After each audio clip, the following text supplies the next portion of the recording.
ગુરુ બનાવો ને ભલા, કોઈ ગુરુના સાનિધ્યમાં જાઓ ને તો ખાલી એટલો જ ભરોસો રાખજો જેમ પ્લેનમાં બેસીએ અને એ પ્લેન ચલાવનારા પાયલોટ પર ભરોસો રાખીએ છીએ, બસ એટલો જ રાખવાનો છે, વધારે નહીં. એ વ્યક્તિને આપણે ઓળખતા નથી, એને કોઈ દિવસ જોયો નથી, ક્યાં રહે છે, શું નામ છે, એને ચલાવતા આવડે છે કે નથી આવડતું કઈ ખબર નથી. એક નાની એવી કિંમત ચૂકવી અને આંખ બંધ કરીને આપણે સૂઈ જઈએ છીએ કે મારી મંજિલ સુધી મને પહોંચાડશે.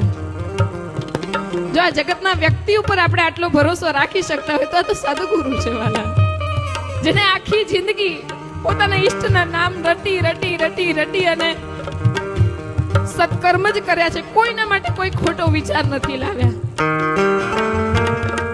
એ સદગુરુ બનાવો ને તો સંપૂર્ણ ભરોસો રાખજો. આ રાજા ગયા છે ગુરુના સાનિધ્યમાં, પણ ગુરુ એમ કે આમ એટલે એમ જ હોય વાલા, ગુરુના વચનમાં વિશ્વાસ રાખજો.